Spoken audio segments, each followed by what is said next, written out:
If you have spent any time with this series, you may have noticed that most of the biblical figures we discuss are prophets, kings, and patriarchs, people whose stories involve visions, divine encounters, and great crises of faith. And I want to tell you in this episode about a man who is none of those things. Nehemiah is a cupbearer to a Persian king. He's not a prophet. He does not have any visions. He does not perform miracles. He's an administrator, a practical, organized, emotionally intelligent man who hears that his city is in ruins, weeps for it, prays about it, and then does something about it. The Book of Nehemiah is the most practically minded book in the entire Bible. It contains lists of builders. It has a project schedule. It has a crisis management section. It reads in places like a very good memo. And we read it today with Alfred Adler, who believed that the psychological health of the individual and the well-being of the community are finally inseparable, and who saw in the courage to act for others the highest expression of what the human being can be. Adler's break with Freud was, at its core, a disagreement about what drives human beings. Freud saw the primary drive as libidinal, the seeking of pleasure, the avoidance of pain, the management of sexual energy. Adler argued for something different, that the fundamental human motivation is the drive for significance, the need to matter, to have a place, to overcome the sense of inferiority that is, in Adler's view, the universal experience of every human child who finds themselves small and helpless in a world that is large and powerful. But Adler was not simply teaching people to feel more confident. His concept of Gemeinschaftsgefühl, usually translated as social interest or community feeling, was the corrective to the merely personal striving for significance. The person who seeks significance through domination or withdrawal or the accumulation of personal advantage is, in Adler's analysis, neurotic. The person who directs their striving towards the benefit of the community, who finds their significance in what they contribute to others, is, in Adler's understanding, psychologically healthy. And what is most striking about this framework when we bring it to Nehemiah is that Nehemiah appears to demonstrate it almost without being told. The book begins in the 20th year of Artaxerxes, king of Persia. Nehemiah is in the citadel of Susa, a position of real proximity to power. Cupbearer to the king is not a minor role when a group of men arrive from Judah. He asks about Jerusalem, and they tell him, those who survived the exile are in great trouble and disgrace. The wall of Jerusalem is broken down, and its gates have been burned with fire. And Nehemiah sits down and weeps. For days he mourns, fasting and praying. This is the first thing Adler would note. The grief is real. Nehemiah is not performing distress. He is not rallying people with a rousing speech. He is sitting and weeping for days in the full experience of what he has just heard. Before there is a plan, there is grief. Before there is action, there is feeling. Adler was critical of the person who moves immediately to action in order to avoid the experience of vulnerability. True courage, in Adler's framework, is not the absence of feeling. It is the willingness to feel fully and then to act from that feeling rather than in flight from it. The tears of Nehemiah are not weakness. They are the ground of what follows. Then Nehemiah prays. It is a long prayer, a confession of Israel's collective sin, a recalling of God's promises, a personal petition. And at the end of it, he says, give your servant success today by granting him favor in the presence of this man. This man is the king. Nehemiah has a plan. He approaches Artaxerxes. He is carrying wine. And the king looks at him and notices something unusual. Why does your face look so sad when you are not ill?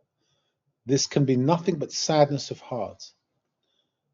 Nehemiah is very frightened. And then he says, may the king live forever. Why should my face not look sad when the city where my ancestors are buried lies in ruins and its gates have been destroyed by fire? The king asks, "What do you want?" And Nehemiah, the text tells us, prays to God and then answers. The brevity of that sequence is worth noticing. He is frightened. He prays. He speaks. The fear does not immobilize him. He brings it with him into the action. Adler's concept of encouragement, one of the central tools of Adlerian therapy, is more radical than it sounds. It is not the offering of compliments or the management of self-esteem. It is the act of helping a person reconnect with their own courage by demonstrating that they have the resources to meet the challenge in front of them. The discouraged person is not lacking courage by nature. They are lacking a framework in which they can perceive their own capabilities. Nehemiah, when he arrives in Jerusalem, does not immediately call the community together and tell them what is wrong and what must be done. He goes out at night alone and inspects the walls. He sees the full extent of the damage himself. He does not share what he is doing with anyone, not the priests, not the officials, not the nobles. And after he has seen it himself, does he speak? You see the trouble we are in. Jerusalem lies in ruins and its gates have been burned with fire. Come, let us rebuild the wall of Jerusalem, and we will no longer be in disgrace. And the people, who are the descendants of survivors, who have been living among ruins, say, let us start rebuilding. The rebuilding is organized with remarkable specificity. Each section of the wall is assigned to a particular family or guild or group. The list in Nehemiah 3 names them all: the high priest Eliashib and his colleagues, the men of Jericho, the men of Tekoa, the Gibeonites, the Moronothites, goldsmiths and merchants. People who were not builders by trade, building the wall opposite their own houses, making the work adjacent to their own lives. Adler would find in this organization a precise expression of social interest in action. The wall is built not by specialist force imported for the purpose, but by the community rebuilding what is theirs. Each person is assigned a portion that is geographically and personally connected to them. The goldsmiths build, the merchants build. The individual investment in the community project is made visible in the distribution of the work. And then the opposition comes. Sanballat, the Horonite, and Tobiah, the Ammonite, hear what is happening, and they are furious. They mock. What are these feeble Jews doing? Will they restore their wall? Can they bring the stones back to life from those heaps of rubble, burnt as they are? Tobiah adds, what they are building, even a fox, if it climbed on it, would break down their wall of stones. This is a precisely aimed attack, and Adler would recognize its strategy immediately. It is not a military threat, not yet. It is an attempt to discourage, to make the builders feel that what they are attempting is ridiculous, that their effort is futile, that they will fail before they start. Nehemiah's response to the mockery is characteristically a prayer rather than a counter-argument. He does not debate whether a fox could knock down the wall. He turns the ridicule over to God and keeps building.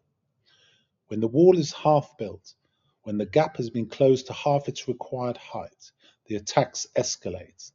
Now there are actual threats of violence. Now there are real military dangers.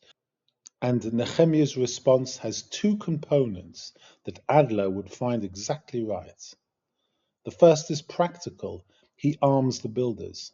Half the men do the work, half stand ready with spears, shields, bows, and armor. Those who carry loads do so with one hand while holding a weapon in the other. The response to threat is neither denial nor panic. It is the realistic assessment of the danger and the practical arrangement of the community to meet it. The second is what he says to the people.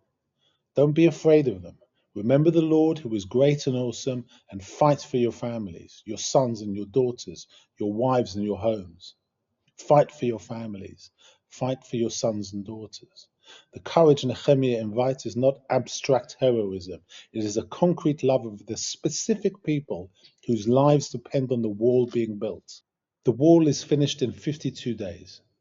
When the enemies and all the surrounding nations hear of it, they lose their self-confidence because they realize that this work has been done with the help of God. Adler would say, the community that acts together, that assigns each person their portion and holds the line against the discouragement, that prays and prepares and arms itself and builds, that community accomplishes what seemed in the rubble and the ridicule impossible. The wall is not a miracle in the spectacular sense. No sea parts, no angel appears, no fire falls from heaven. The wall is built by people with tools, section by section, one family's portion at a time, working through mockery and threats and exhaustion. 52 days.